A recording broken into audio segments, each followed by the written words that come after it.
So my apartment is going to be really sick. It's going to be the coolest ever. It's going to be exactly as I want it. And yeah, just like I am doing with my life. I I literally go out to find the coolest things that I think I could do in my life, and I go to do them rather than just work so much and not really do anything that you actually, your soul wants to do, your heart wants to do. It feels great to do things I want to do and accomplish them, even if they're fucked up shit sometimes, you know? But it's just who I am. I have a different personality than most people, but I'm chill. I go crazy sometimes due to PTSD, but and sometimes my depression gets the best of me. But eventually I come out of that, and I haven't been feeling that lately. Um, at all. Well, I did for a bit. As soon as I came out of jail, I I I was like breaking down and um needed some like gentleness, you know, and that helped me, and it's still helping me. But I haven't picked up Mickey Mouse to hold it, and like I was really showing people then um, what I was going through, and I was filming it. I didn't even care that I was on camera. In jail, I was thinking about what it would feel like when I go on camera again, and I just remembered feeling to myself, don't even care that I have this metal piece of junk in front of me. It's electronic. Don't even care that, you know, I'm going to show exactly who I am. And it's that I'm really stoned to follow along with me, hopefully. Um,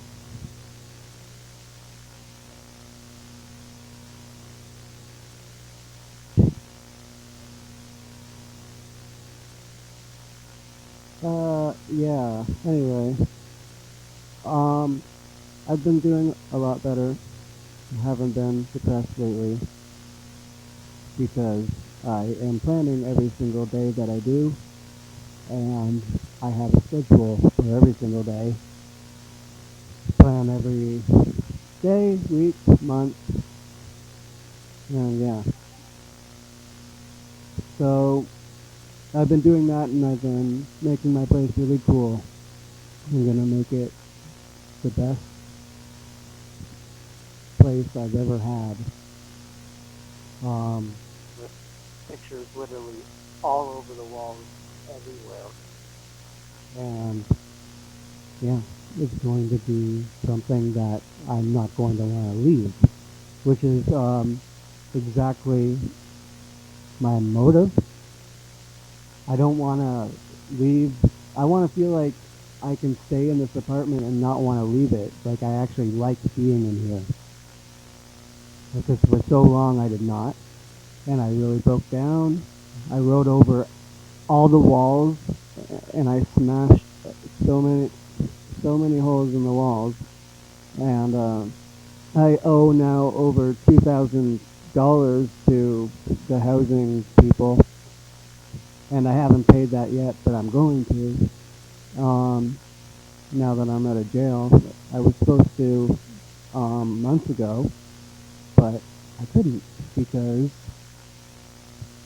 yeah, going to jail. And I wish I could tell you what it was, why I went to jail, but I'm not allowed to. There's a publication ban, and that's all I can say. I think, yeah, probably. So yeah, I hope things things are getting better actually. Yeah, I've got 4 new workers now, and I needed those workers for so long. Ever since my other workers got pulled from working with me. Yeah.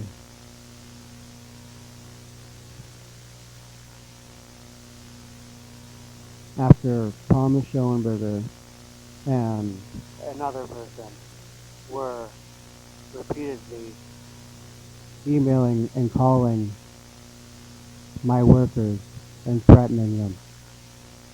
It's kind of hard for me to talk about it without uh, pausing because it's too stressful of a situation. So that's why I really need to not look at everything still, but just do my own documentation of my own life and how it's going, and where it's headed, which is what I'm letting people know. I plan to write my own book and work on music finally. And so that stuff will be happening. Yeah, so I'm going to be working on music hopefully soon with my friend Brian, and we will see what we can create. We will create something. Um, Side note, I also want to say, um, when I went to jail, I had some pretty intense dreams, and I was having pretty intense dreams way before I went to jail for over a year, ever since I broke down in 2020, after my workers had said that to me about suicide, and I was told by Julie, one of my other housing workers, that her and her coworkers and her boss were all receiving threats from Thomas Schoenberger, and one other. And she told me that I wasn't even allowed to know that, and that the police were dealing with it. But she wasn't allowed to tell me that. And I foolishly told the other 2 housing workers that I have, had, when I told Lucia and Chandra that Julie had told me that, I shouldn't have told them that Julie had told me that, but I did. And Julie was then pulled from working with me ever again after that meeting that I told them that. And Lucia even said to me, you weren't supposed to know that. And, sorry. Yeah, she got pulled from working with me after that meeting. And then I went to, no, then they came back again. Yeah, that's the time they came back again, and they said that to me about suicide. And I can say it really fast, or I can say it really slow. I've been saying, or else I'll do both. I've been saying it out loud since 2020, when it happened, when they said this to me. When Lucia said this to me while sitting on a chair in my apartment beside Chandra, who was sitting on another chair, and I was sitting on a chair in front of them near my balcony window, big window. And, yeah, here, I'll repeat it. I've repeated it basically every day in my mind. Yeah, at least. But pretty much out loud too. Okay, here, we just want to let you know, and I'll say how she said it. We just want to let you know that we support you in your decision in committing suicide because you speak about it too much, and because we understand the seriousness of your situation. We also want you to know that it's nothing personal. People need to make money. Our boss Theo wanted us to tell you that. And those are my Canadian. Yeah, so I just recorded something, but it didn't pick up. Okay, but this stuff starts to repeat, I will just stop it really quickly after I get to a certain point. Those were my Canadian Mental Health Association housing workers. Um, it is really messed up to say that, and they work with people that have mental illness, so they know how to deal with people because they see them a lot in their apartments and out in their community. So that was a really messed up way to deal with a client, to say that you support them in their decision in committing suicide, and that it's nothing personal and that people need to make money, and because they talk about it too much. Um, yeah, that shit really broke me down, because at the same time it was 2020. They were getting threats from Thomas Schellenberger and another person whose name I can't mention because of the court orders since 2020. When I broke down, because that's when I realized uh, so much that for over a year I was oblivious to. Um, and it was a trip for me. It flipped my brain upside down. But yeah, they came back that time to say that after, and yeah. Then oh yeah, and then I seen them once more when I went to get court settled uh, downtown Toronto in 2020, and we went there to the court building inside, and they weren't doing court because COVID-19, and so then we went out across the street and hanged out right outside of the Eaton Center, and yeah, uh, and I asked them, like, how could you say that to me about suicide, that you support me in my decision in committing suicide? And Lucia literally said, well, you do speak about it too much. Anyway, when I realized that I had done a lot of stupid shit for like a year and didn't realize what I was actually doing until then, and my workers at the same time being threatened and possibly giving in to threats from Thomas and another, uh, because of that messed up thing that they came here to my apartment to say that their boss wanted them to say to me. So it seems very weird and like that could be connected, um, more than likely. And so anyway, yeah, I walked away from that after they said that. I walked away and I went on the subway. I just left. I didn't like her response. And then I got a call back from Theo, their boss, and he said that all my workers are gone, and under the rare exception, I can just keep my housing, and I'm lucky. And so yeah, after that, I had no help, and I was breaking down. I was literally on the floor a lot.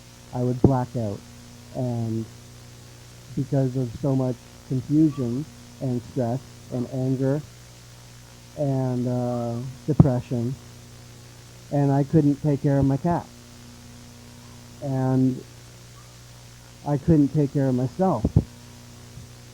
I was in a really fucked up state, and I actually needed help, but I was not able to get any help from any workers with the Canadian Mental Health Association because they took away my right to have any worker at all. So I was lucky to even keep my housing. So yeah, okay. So after that, yeah, it was too much to handle. Stephen Haskins and Jim Stewartson helped me a bit, um, with some Zoom calls, and but I did a couple, but then I got paranoid of those people as well because I didn't know who to trust, and because I realized at that time that I had trusted a whole group of people that were lying to me and were actually pasting things back to me, and I was basically going along with some kind of setup, and that's what I did the whole time without even realizing. And I should have, because I was pasting his own text. I should have thought, oh, there could be a different motive here that I'm not being told. I've been lied to before in my life, but nope. I just went along with it because I thought I was doing something really big, really brave and out there, and that was really well known, right? Turns out it's not really well known, and the people that did what they did to Isaac um, aren't really that well known in the mainstream media either, and they should be because of the things that they have orchestrated and that they have done against people, against their own country. A bad, ugly, gross network of people, literally like hillbilly, pedophile, fat, ugly, narcissistic, two-faced uh, pieces of shit um, that just exist. And it's time that people just call them out and don't care about the threats they receive, right? And don't give in to threats. Um, it'd be so great if people just didn't give in to terrorism, and if they didn't allow it to continue to happen. They should go on the mainstream media, or at least people with a social media presence who have millions of followers. They should, to them, share a whole bunch of information important to actually know, and start petitions against things, and rather than just donate some money and then post it on your profile. I mean, most celebrities, um, and look good because you're donating to charity. Anyway, I'm banned from Instagram for life. Yeah, legally. Um, they almost took away my YouTube for life. Luckily, I'm allowed YouTube and Facebook. So yeah, I am allowed YouTube and Facebook. Any other social media platform, I am not allowed on. And so that's at least for 2 years. I'm on 2 years probation, and I have to fucking get help for drug problems and depression, as well as my borderline personality disorder and PTSD. Um, and I'm taking antidepressants. Shit, I forgot to take them today and yesterday, but I will take them in the morning. And I'm now on the same antidepressants that I was on when I was in high school in 2009, and when I was 16, yeah. And I went manic on these back then. I'm on Zoloft, and a weird fact about Zoloft, I know. Eric Harris from Columbine High School from that day um, was on the same medicine that I'm on right now, Zoloft. So that's good. At least the government's helping me. Well, from where I'm coming from, with what has happened to me, with what was said to me, and what has happened to me, only, um, it seems like the government just wants us to either kill ourselves or commit mass murder. And I'm not saying that like that's the thing to do or anything like that. I was just making an example about how it seems like everything's bullshit. Uh, everything's made to look good, but it's shit. So we have to wake up every day and pretend it's good again. We like paint a new layer on the shit that we smelt yesterday and months before and years before. And it's really tiring. But anyway, I want to share a dream that I had. Yeah, I wanted to share my dreams. One of my dreams that I had when I was in jail. Um, just a sec. Let me stop this and then record again. Okay, so in a dream that I had when I was in jail, it was this was with Tracy Twyman, and I was like a little kid, like maybe 7 years old again, and I walked to a couch. I grabbed my phone that I have right now as I'm 30 years old, and I opened up the Ghost app box that I have on my phone that I paid for, and I clicked play, and Tracy Twyman's voice came through it, and this was in my dream, and she said, "If you want to know about the underworld, I'll show you."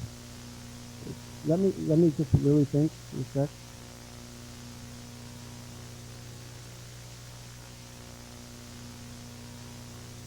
I'll something like I'll show you about the underworld or something. I'll make you understand the underworld or something like that. Which is purgatory. Because I asked my soulmate um, what the underworld is because I never used that word. I had no clue what it was. Actually was. And he told me it was purgatory, so in between earth and heaven, basically 5D. Right now we're in 3D, and 3D sucks. The third dimension is total shit, and it's supposed to be, because this is how we created it, so that afterwards we can go to better, higher places, which feel so blissful because we've spent so much time in shit. And so we're really going to feel the bliss after we leave here because we've spent so much time soaking in shit. And we have grown accustomed to it. We've sank into it. And yeah, that's my life now, but I also have them to where I'm literally going against really bad terrorists that are really bad people. They like to kill people. I don't know if they like to, they just do it. And they're scary. Help. Anyway, anyway, yeah, I had, this is a dream. There's an entity that, I'm going to sound crazy, but I'm just going to blurt it all out. When I broke down in 2020, I began to be pulled into lucid dreams by a being that is reptilian, and it came in the form of a certain celebrity's face, whose name I can't say anymore, and then it would turn into from her. Anyway, it visits me, and it would pull me in lucidly. It still does. Many times though, now it's just vivid dreams, not lucid. This is the weird thing about it. It's reptilian. I know by how it moved, and because I had another dream with it. and she was, she had her arms around, she was behind me and had her arms around my neck, and we were getting along, but then I left, and I said, she's reptilian to someone, and I remember looking back at her and she was crying when I said that. Um, Honestly, it doesn't matter to me what kind of race any alien being is. I I like, it's amazing that even aliens do exist. So, I want to be friends with a lot of them, any of them. As long as they're peaceful, then I'm good with them. And so that's what I have done. And I realized I've been doing that since I was 4 years old. And my breakdown in 2020 made me really remember that stuff. Remember interactions I had with these beings back then. And I still do. I have Poison Ivy as well. Uma Thurman as Poison Ivy in the 1997 Batman and Robin movie. And she has been appearing to me since I was 4 years old, which was 1997 when that movie came out. And yeah, and she literally gives me messages in my dreams. When I was in jail, my friend and I were looking up at her on top of a bunk bed, and she said, "My thoughts and my dreams become a reality." And that was a sign to me that she was reading something though, and she looked up and said that. And I've had another one where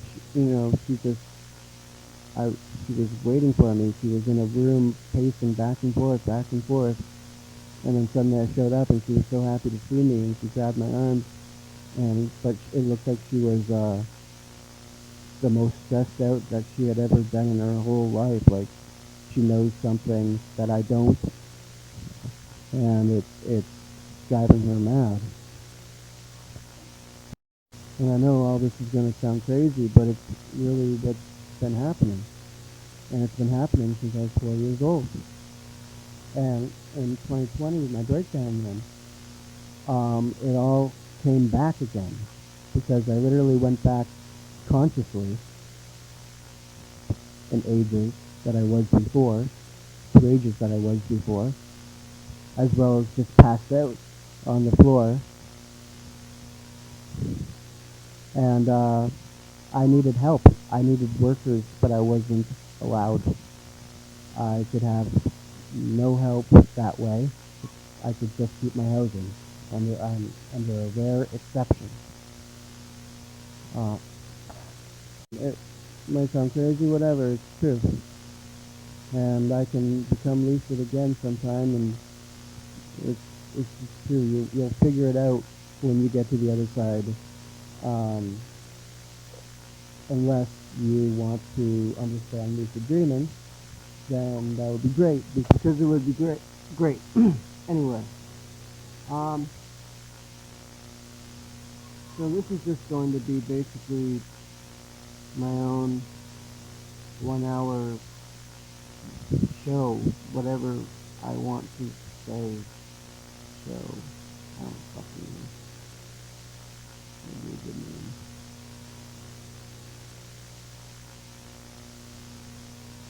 Yeah, my attempt at a podcast with that freaking title that I've come up with. Can you hear me now? This is something I used to stream a lot. That I can remember since I was 4 years old. That's all I'll say about that. But it's something that, holy shit, I would pass out almost. Basically, yeah. Screaming. Yeah. But yeah, I'm making my place look really fucking cool. And I'm going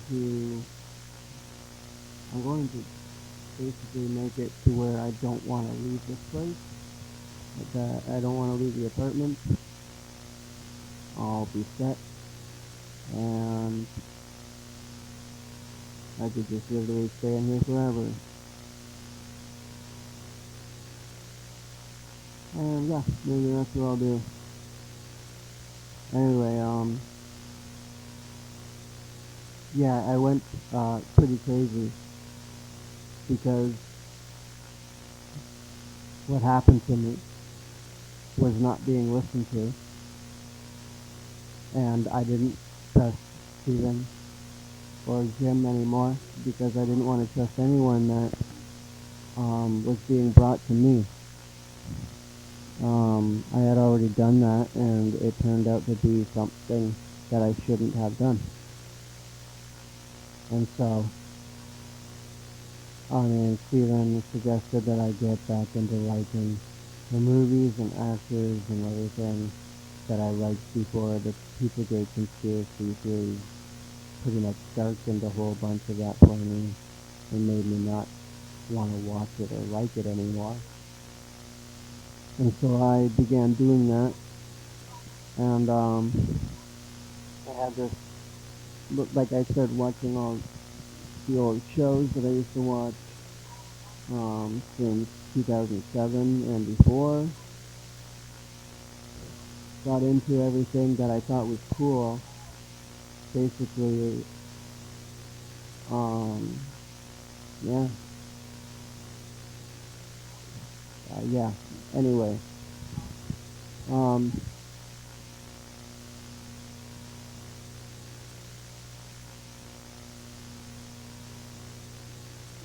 I want to live my life in here exactly as I want to live it. I want to go back to school. I probably will do that just so that I'm outside too of the apartment and I can come back and enjoy it more. That'd be great. I would feel like I have a life because when I was in jail, I did feel like I had a life because I had a schedule that I had to follow every single day. I had to wake up at 8 a.m. and then around 8:30 or 9 a.m. is breakfast, and then from then you just watch TV or play cards or write or just sit down and watch TV until 12, and then it's lunchtime, and then you get to go out until 1, or no, 2 or 3, yeah, 1, yeah, and then you're either locked up to 2 or 3 p.m., and then you can come out again until, and then dinner's at 4, and then uh, at 6 you have to go back in the cell, and then, yeah, you have to, yeah. My experience with my cellmate didn't really turn out to be a good thing for me. Uh,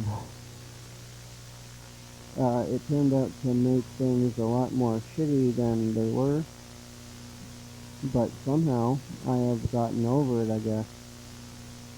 I seem to be doing better in here. Maybe, I don't know. Yeah, the antidepressants have been helping. Um, but I'm also now on Suboxone and Seroquel still, and Zoloft, and yeah.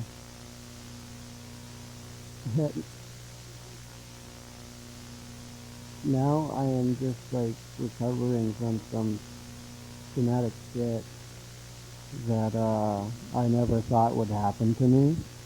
Really, like, yeah, one day it did, and that was a weird day. That was a head spinning day again. I wasn't confused. I was just in shock and amazed that it was taken this far, as far as it was taken, like what happened, my case. Yeah, I went to jail. I got arrested at about like 7 in the morning. There was a knock on my door, and I opened the door, and there was a man in a suit, and he pulled out a badge, and from within his suit. And he's like, I'm like, is everything okay? And he's like, that's what I want to know. And I'm like, yeah, I'm good. And then I stepped out, and there was two police officers on both sides of my door, close to the wall. And as soon as I stepped out, they grabbed my hands and they put my hands behind my back and arrested me. And I asked them, am I going to the hospital? Like, I screamed it. I was scared. And they said, no, there's legal charges. You've been doing blah, blah, blah, blah, blah, blah, blah, blah, blah online towards someone. And now there's charges. Now you're going to jail. It's criminal. Um, and I started freaking out, and I'm like, I said to that certain someone, I definitely am killing myself now. And I didn't, at that time, I meant that, but I don't mean that anymore. So yeah, I'm going to do my best to recover from what happened to me before. I'm doing actually a lot better than I was before because for about 3, 4, maybe 5 months, I stayed curled in a corner on my bed with the blankets over me, and just holding my phone and looking at it. I didn't even have Wi-Fi. I had some data, but not, whatever. But I just stayed in there. In the dark. I literally stayed in bed. And there was a time when a certain show was happening downtown, and I was so scared. I stayed in bed, and I I was like frozen.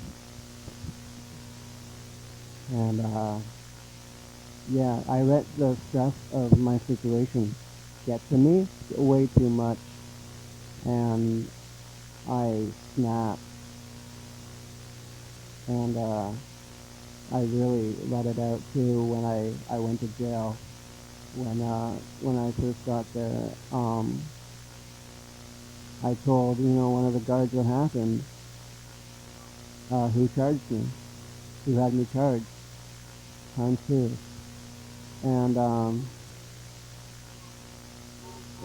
as they're taking my mugshot, he's like, I think she's sexy, I think she's beautiful, I think she's funny, and like that was not what I wanted to hear. As soon as I'm getting my mugshot taken, that was shitty.